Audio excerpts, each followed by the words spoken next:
61절까지입니다. 마태복음 27장 32절부터 61절.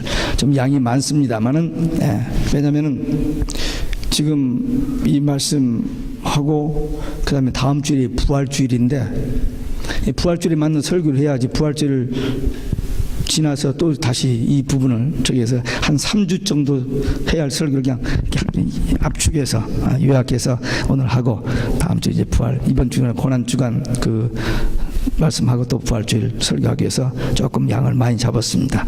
좀 길지만 같이 읽겠습니다. 32절부터 나가다가 시몬이란 구레네 사람을 만남에 그를 억지로 같이 가게 하여 예수의 십자가를 지웠더라. 골고다 즉 해골의 곳이라는 곳에 이르러 쓸개 탄 포도주를 예수께 주어 마시게 하려 하였더니 예수께서 맛보시고 마시고자 아니하시더라. 저희가 예수를 십자가에 못 박은 후에 그 옷을 제비 뽑아 나누고 거기 앉아 지키더라. 그 머리 위에 이는 유대인의 왕 예수라 쓴 죄패가 붙었더라. 이때에 예수와 함께 강도 둘이 십자가에 못 박히니 하나는 우편에 하나는 좌편에 있더라. 지나가는 자들은 자기 머리를 흔들며 예수를 모욕하여 가로되 성전을 헐고 사흘에 짓는 자여, 네가 만일 하나님의 아들이거든 자기를 구원하고 십자가에서 내려오라 하며, 그와 같이 대제사장들도 서기관들과 장로들과 함께 희롱하여 가로되 저가 남은 구원하였으되 자기는 구원할 수 없도다. 저가 이스라엘 왕이로다. 지금 십자가에서 내려올지라. 그러면 우리가 믿겠노라.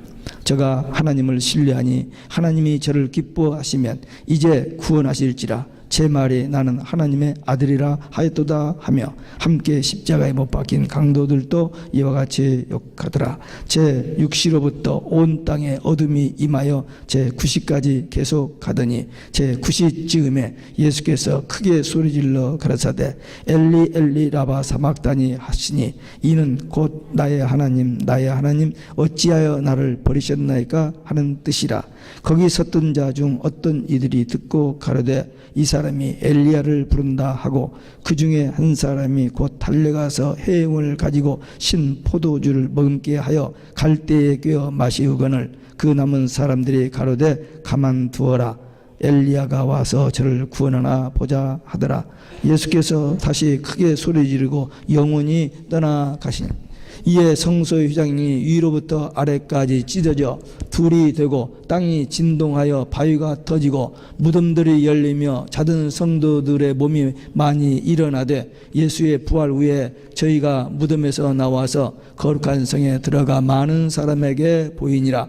백부장과 및 함께 예수를 지키는 자들이 지진과 그 되는 일들을 보고 심히 두려워하여 가로되 이는 진실로 하나님의 아들이었도다 하되, 예수를 섬기며 갈릴리에서부터 쫓아온 많은 여자가 거기 있어 멀리서 바라보고 있으니 그 중에 막달라 마리아와 또 야고보와 요셉의 어머니 마리아도 또 세베대의 아들들의 어머니도 있더라. 저물었을 때에 아리마대 부자 요셉이라 하는 사람이 왔으니 그도 예수의 제자라. 빌라도에게 가서 예수의 시체를 달라 하니 이에 빌라도가 내어주라 분부하거늘 요셉이 시체를 가져다가 정한 세마포로 싸서 바위 속에 판 자기 새 무덤에 넣어두고 큰 돌을 굴려 무덤 문에 넣고 가니 거기 막달라 마리아와 다른 마리아가 무덤을 향하여 앉았더라. 아멘. 할렐루야. 오직 예수 마라나타. 오늘 또 하나님의 집에 나와 예배하는 여러분들에게 우리 아버지 하나님 은혜와 평강이 넘치길 주 예수 그리스도의 이름으로 축원합니다. 예수님이 유대 지도자들의 고소로 빌라도의 재판을 받고 십자가에 못 박도록 사형 선고를 받았습니다. 무거운 십자가를 지고 골고다 언덕까지 끌려가서 십자가에 못 박여 죽으심으로 인류를 죄에서 구속하시는 메시아 그리스도의 사명을 완성하셨습니다. 매년 같은 내용을 우리가 수십 년 동안 들어온 내용입니다. 다 아는 내용이에요. 그러나 이 시간 이 말씀을 다시 들으면서 하나님의 음성이 들려지는, 나에게 새롭게 영적으로 깨달음을 주시는 그 말씀을 함께 받겠습니다. 첫째, 십자가에 못 박히신 예수님.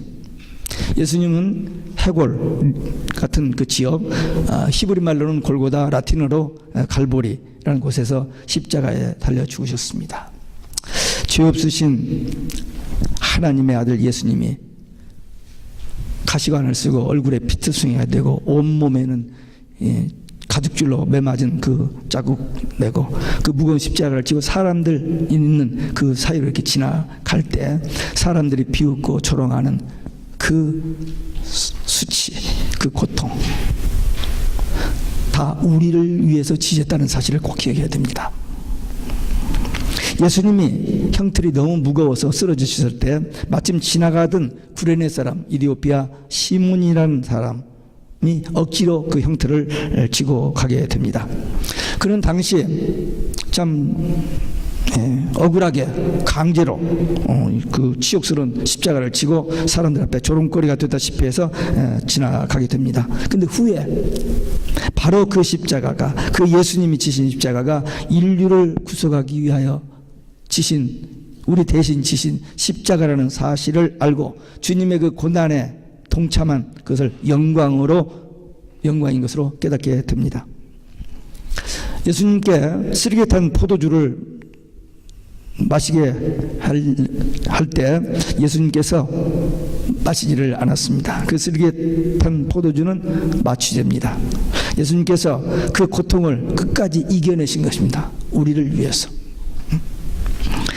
십자가에 위해서 우리를 죄에서 사해 주시기 위해서 그토록 고난을 당하시고 그토록 수치를 당하시고 그토록 그 아픔을 이겨내신 주님. 근데 그 주님의 십자가, 그때의 십자가 위에 죄명이 기록되어 있는데 두 강도에는 죄의 이름이 기록되어 있는데 예수님의 그 십자가 위에는 유대인의 왕이라는 특이한 죄목이 기록되어 있습니다. 만고에 처음 보는 죄수입니다.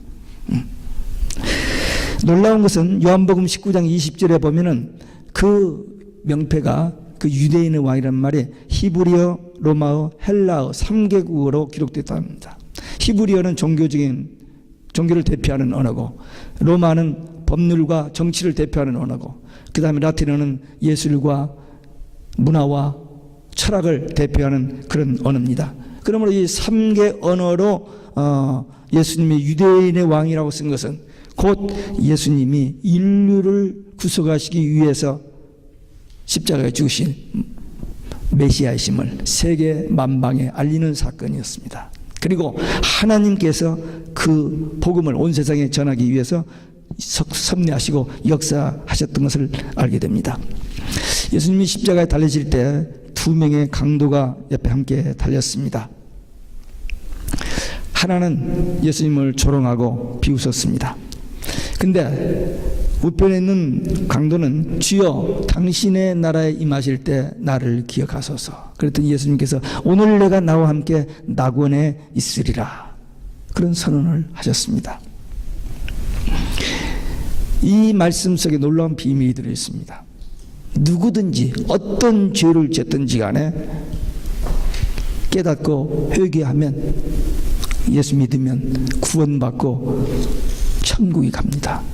이게 복음의 내용인데 이 마지막 그 십자가 위에서 한 영혼을 구원하시는 예수님의 그 사역을 보게 됩니다.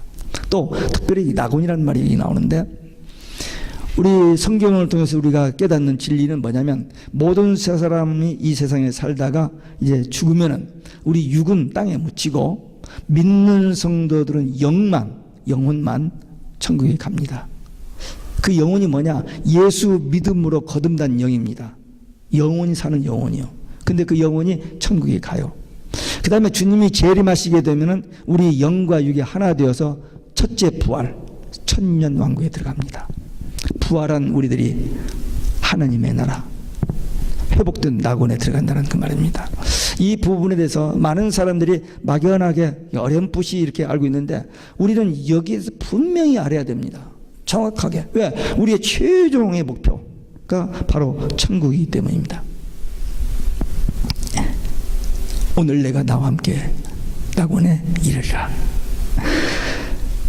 이 말씀, 우리에게 주신 말씀입니다.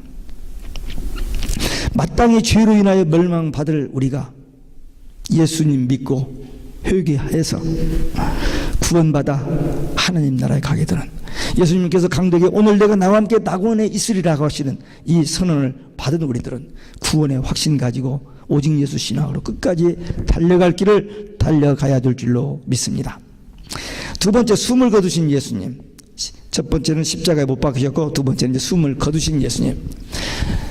46절에 보면 나의 하나님 어찌하여 나를 버리시나이까 엘리 엘리 라마 사박다니. 예수님은 항상 하나님을 아버지로 이렇게 불렀습니다. 근데 여기서 딱 한 번, 성경에서 딱 한 번 나의 하나님. 왜? 지금 예수님은 죽으시는데 자기 죄 때문에 죽는 게 아니고 모든 인류의 죄를 대신 짊어지고 죄인으로 죽으셔야 하기 때문에 나의 하나님이라는 그런 기도를 했던 겁니다. 십자가에서 7마디를 하셨는데 그 가상 7원 중에 네 번째 말씀입니다. 이 말씀 속에 숨겨진 비밀이 뭐냐? 한 생명이 이 땅에 태어날 때는 해산의 고통을 통해야 나옵니다. 그냥 나오지 않습니다, 생명이. 그러니까 우리가 죽은 영이 생명으로 나는 그 일을 위해서 예수님이 이렇게 어려운 고난을 우리 대신 당하셨다는 그 얘기입니다. 하나님은 하나인 예수 아들 독생자 예수를 희생하심으로써 우리를 죄에서 구원하여 주신 것입니다. 그러니까 우리가 받은 구원이 얼마나 비싼, 얼마나 큰 대가를 지불하고 받은 구원인지를 우리 예수 믿는 사람들이 망각하기 쉬워요.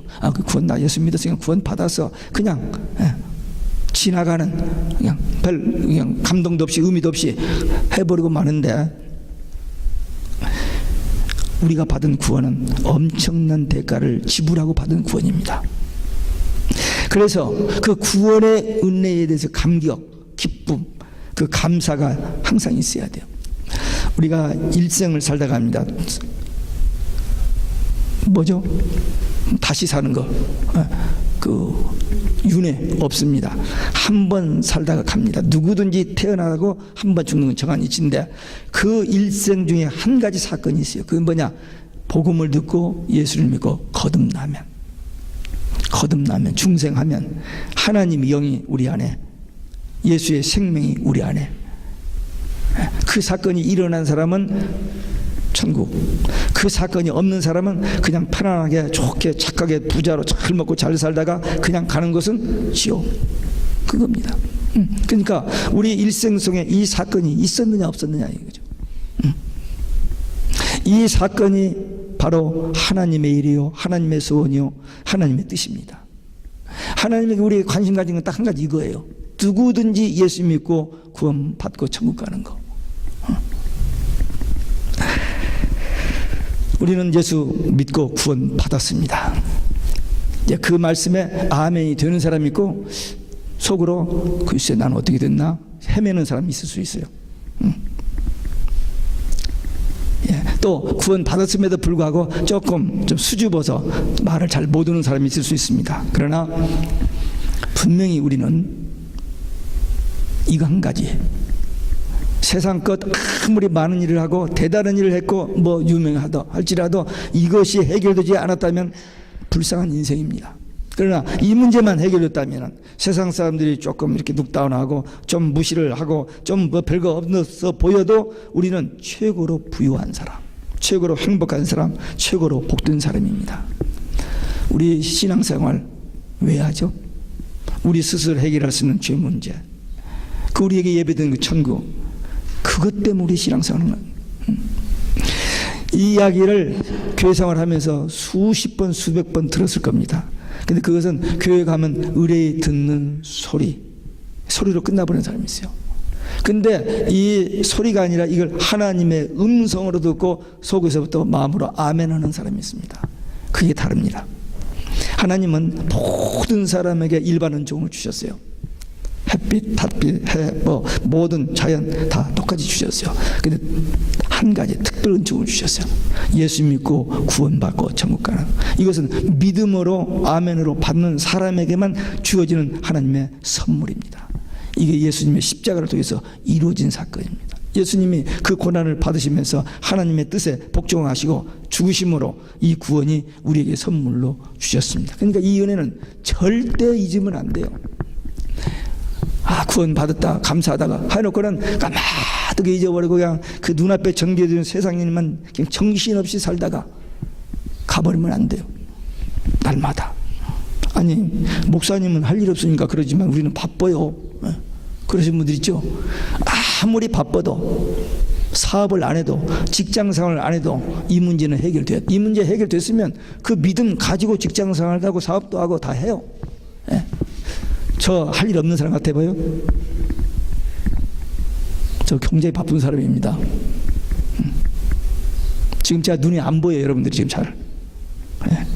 어제 일이 좀 밀려가지고 설교를 3개, 4개를 한꺼번에 해야 하는 그런 상황이 돼가지고 밤 11시까지 했는데 아침에 딱 눈 뜨니 보이질 않아요. 이렇게. 깜짝 놀랐어요. 근데 생각해 보니까 어제 무리를 했어요. 바쁘다, 시간이 없다, 그건 핑계입니다. 이 진리를 모르기 때문입니다. 우리 예수님이 우리 위해서 이 고생, 이 고난, 이 수치, 이 모든 걸 다 당하셨는데 그 은혜 생각하면서 믿음 하나만은 꽉 붙잡으시세요. 믿음 하나만, 오직 예수 이 신앙 하나만은 절대 양보하지만 붙잡으셔야 돼요. 아멘. 예수님께서 십자가에 운명하실 때 성전 휘장이 지성소와 성소 사이에 가려진 휘장이 위에서부터 아래로 둘러 쫙 갈라졌습니다. 이 휘장이 찢어진 것은 예수 그리스도로 말미암아 이제는 구약의 제사 대신에 예수님의 보혈을 믿음으로 우리가 하나님 앞에 직접 기도할 수 있는, 직접 하나님께 나아갈 수 있는 제사장이 된 것으로 의미가 됩니다. 예수님께서 그 육체를 찢으시고 그 고난을 받으심으로 하나님과 우리 사이에 막혔던 담이 무너진 거예요. 그래서 우리가 하나님과 화해가 됩니다. 레콘사일 된 겁니다. 그래서 우리가 하나님의 자녀가 되었고 하나님의 자녀란 신분이 회복되었어요. 마귀의 자녀에서 하나님의 자녀로 신분. 이 천지가 진동할 만한 사건입니다. 이 사건. 근데 이 사건이 일어나는 사람도 있고 아직 안 일어나는 사람도 있고 일어났음에도 그거 그냥 잊어버리고 그냥 눈앞에 보이는 현실만 쫓아다니는 사람들이 있는데 이것만은 절대 잊어버리지 말고 예수님의 보혈의 공로로 내가 구원받은 이 은혜를 잊지 말고 늘 감사하면서 기쁘게 살아야 돼요. 이 사건이 일어난 예수님이 십자가에 죽으시고 이런 시장이 찢어지고 천지가 막 그냥 햇빛이 잃고 막 이런 것들 자연현상이 막 그때 일어났어요. 그것을 보고 백부장과 또 그 군졸들 예수님의 사형 집행을 했던 그 사람들이 보고 이는 진실로 하나님의 아들이었도다 라고 고백을 했습니다. 그때 당시 종교 지도자들, 성경 박사들, 성경을 줄줄줄 암송하고 성경을 가르치는 그 사람들은 예수님을 죽여놓고 기분 좋아했는데 정말 천인공노할 이 무서운 죄를 지었는데 이 군졸들로서 상관이 시키는, 총독이 시키는 대로 이 사형 집행했던 그 군사들은 그 현장을 보고 성경도 잘 모르고 했던 사람들인데 진실로 그는 하나님의 아들이었다는 이 고백이 그들 입에서 나온 것입니다. 이것은 예수님이야말로 진짜 만민을 죄에서 구속하시는 그리스도이심, 그 대속의 죽음이신 것을 온 세상에 알려지는 사건이 된 겁니다. 물론 사도 요한이 거기 있었습니다. 그러나 이 군인들이 보고 상관들이 가서 보고를 했잖아요. 물론 돈 받고 제자들이 훔쳐갔다라고 나중에 합니다만 어쨌든 이 자기들이 본 그것을 자기들이 입으로 고백했고 또 그들이 돌아가서 사람들에게 이 말을 안 하고 그냥 있을 수가 없습니다. 우리가 그때 말이야 거기 있었는데 하면서 정말 그분은 하나님의 아들이어서 이 말을 입 딱 다물고 짚어채우고 있었을 것 같아요? 절대 그렇지 못합니다. 하나님께서 그들을 통해서 이 로마 군인들이거든요. 이들이 여기서 이스라엘에서 얼마 근무하다가 본국으로 돌아갔습니다. 그러니까 나중에 제자들이 그 바울이나 베드로가 가서 봤을 때 이미 거기 크리스천들이 있었잖아요. 이모저모로 전달됐기 때문에. 여기 예수님의 십자가에 달려서 운명하시는 그 모습을 애타게 바라보는 여인들이 있었습니다.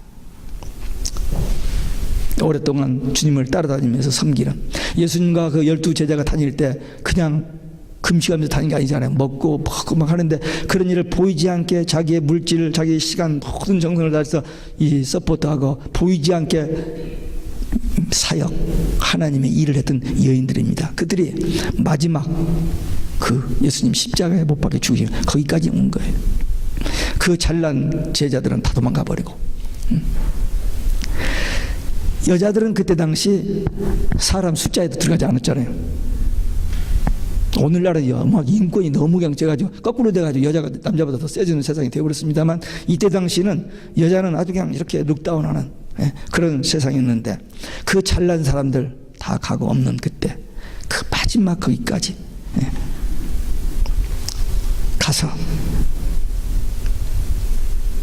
그 주님을 사랑하는 마음, 그 관계, 그 상황에 그 자리에 있었다는 거, 그 증인으로 있었다는 거.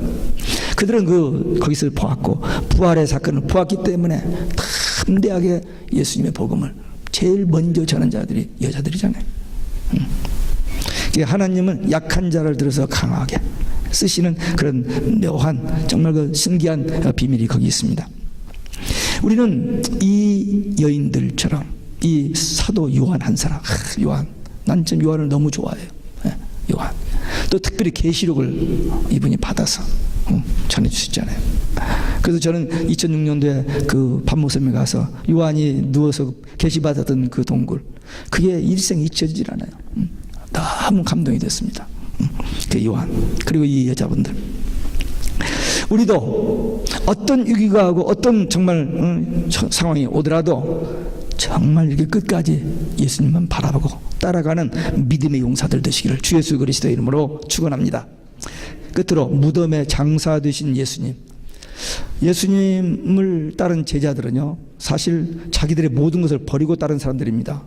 베드로 어업 잘하다가 예수님 날 따르라고 하니까 팍 버리고 그냥 따랐어요. 그리고 베드로는 그걸 자랑스럽게 생각했습니다.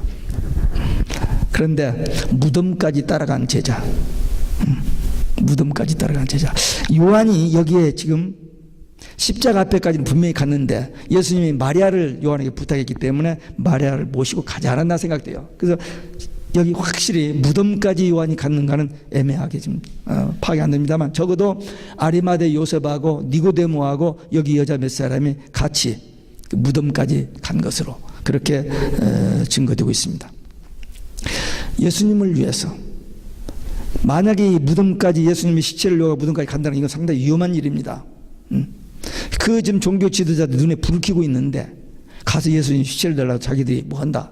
참 어려운 일입니다. 그런데도 저들은 끝까지 주님을 따르는 신앙, 그 용기, 우리가 이걸 배워야 돼요. 우리가 뭐 잘 하다가도 조금 분위기가 좀 저기하고 좀 불이익을 당한다고 하면 살짝 이렇게 하려고는 그런 위험성이 있는데, 이들은 끝까지. 이 아리마대 요셉이요, 분명히 어디서 예수님을 만났는지는 모르지만 기록이 없습니다만 분명히 예수님을 따르는 제자였습니다. 그래서 그 예수님의 이제 돌아가신 이 사건을 보고 그 십자가를 통해서 인류를 구속하시는 메시아의 죽음이라는 것을 이렇게 깨닫고 지금까지 좀 조심하고 있던 저기서 담대하게 물리치고 빌라도 앞에 가서 예수님 시체를 달라고 요청했습니다. 아리마대 요셉은 마침 무덤을 가지고 있습니다. 예수님 십자가에 달린 그 골고다 바로 옆에 조그마한 동산이 있는데 거기에 무덤을 하나 가지고 있었어요. 그 무덤을 하나 가지고 있는 게 간단한 일이 아닙니다. 이 부자였기 때문에 자기와 자기 가족, 자기 집안을 위해서 큰 무덤을 하나 가지고 있었습니다. 아무도 매장해 본 일이 없는 깨끗한 그런 묘입니다. 제가 그 성지에 가서 예수님의 묘, 그 다음에 나사로 그 무덤에 가봤는데 큰 굴입니다. 들어가면 여러 곳에 이렇게 시체를 놓을 수 있는 이렇게 만들어 놓은 것들이 있어요. 거기에 아무도 들어가지 않는 그 무덤에 이 요셉이 대역 축제를 지고 죽으신 그 예수님의 시체를 달라고 해서 그 묘에다가 장사를 하게 됩니다. 참 용감한 거죠. 그 용감한 것보다도, 자기의 어떤 용감보다도 하나님께서 그 마음을 주신 거고 하나님께서 그를 예비하셨던 겁니다. 요셉과 니고데모, 제자들은 무대 위에서 활발하게 막 활동하던 연기자들이었는데 그들이 예수님이 십자가에서 딱 돌아가시니까 다 fade away 이렇게 하야돼 버렸어요. 근데 마크의 인물들, 이 요셉과 니고데모가 나타나서 그 아무도 할 수 없는 그 어려운 일들을 해결하게 됩니다. 또 이 요셉의 새 무덤, 우연으로 생각할 수 있습니다. 어쩌다가 마침 거기 있어서. 아니에요. 우연이 아니고 이미 예수님이 이 땅에 오시기 전 700년 전에 이사야 선지를 통해서 이사야 53장 9절에 예수님이 부자의 묘에 장사될 것이 예언되어 있어요. 그 예언이 그대로 정확하게 성취된 겁니다. 하나님은 우연히 하시는 일이 없어요. 영원부터 영원까지 과거, 현재, 미래를 다 아시고 계획하시는 분이시기 때문에 그렇게 될 것을 이사야 선지자도 예언하셨고 그대로 요셉이 그냥 이렇게 숨어서 신앙생활을 한 것 같았지만 그 결정적인 순간에 그 자리에 나타나서 이런 귀한 일을 해낼 수 있었던 것입니다. 우리들도 교회 생활하면서 이렇게 드러나는 생활, 좀 사람들에게 인정받고 싶은 그런 무대 위에서 활동하고 싶은 마음이 있어요. 그러나 무대 배후에서 이렇게 활동하는 건 참 중요합니다. 마크의 인물. 이 니고데모는 일찍이 예수님 사역 초기에 밤중에 찾아오셔서 예수님과 대화를 통해서 영생의 문제에 대한 대화를 나누는데 그때 예수님께서 요한복음 3장 14절에서 모세가 광야에서 뱀을 든 것 같이 인자도 들려야 하리라 하는 말씀하셨어요. 십자가에 죽으실 십자가의 비밀을 얘기하셨고 우리가 잘 아는 요한복음 3장 16절 성경 전체의 요절이라고 하는 그 말씀을 니고데모에게 하셨습니다. 그러니까 니고데모는 그때 자기의 신분이나 이런 것 때문에 드러내놓고 예수님을 따라다니는 일은 못했지만 마음속에 예수님과의 대화, 예수님이 주신 그 말씀을 품고 있었습니다. 그래서 요한복음 7장에 보면 사내들은 거기서 예수님을 죽이려고 막 할 때 거기 반박합니다. 어디 죄도 저기도 없이 증거도 없이 죽이려고 하는데 너도 나사렛에서 왔느냐라고 공격받은 일이 있습니다. 그러다가 조심조심 하다가 이 마지막 결정적인 순간에 지금 나타나서 다른 사람 누구도 할 수 없는 이 일을 요셉과 같이 이 일을 해냈던 것입니다. 이것은 하나님께서 준비하신 숨겨뒀던 제자들이었습니다.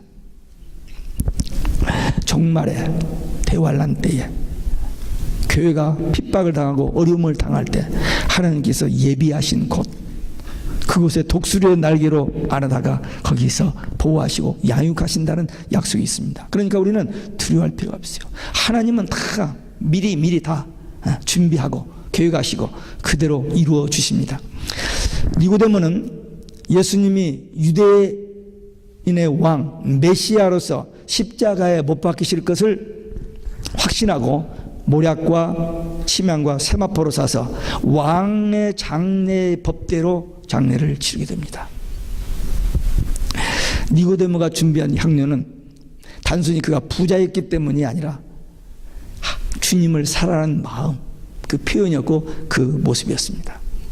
우리도 주님의 은혜를 깨닫고 주님이 우리의 구주신 것을 알고 우리가 주님을 사랑하는 마음이 있습니다. 그런데 생각으로 마음으로만 하고는 손과 발 행동은 그냥 안 해버릴 수가 있어요. 근데 이 요셉과 이 니고데모는 결정적인 순간에 위대한 일을 해낼 수 있었습니다. 오늘 우리는 이 스토리를 신앙생활에서 수십 번 들은 얘기입니다. 다시 한번 예수님이 우리를 죄에서 구원하시기 위하여 이 고난 받으시고 죽으심으로 우리가 그 은혜를 힘입어서 하나님의 선물 구원을 받았다는 사실을 다시 한번 깨닫고 이제 예수님의 십자가를 부활을 재림을 증거할 뿐만 아니라 그 고난에 동참하는 이 아리마대 요셉과 니고데모처럼 마크의 인물로 쓰임받아 하나님 앞에 인정받고 역사의 길이 남는 믿음의 사람들, 하나님의 일꾼들 되시기를 주 예수 그리스도의 이름으로 축원합니다. 기도하시겠습니다. 오늘 우리가 받은 말씀 가지고 결단의 기도, 우리도 요셉처럼 니고데모처럼 결정적인 순간에 하나님 앞에 한번 쓰임 받다가 주님 만날 수 있는 그런 소원 가지고 결단의 기도 함께 드리시겠습니다.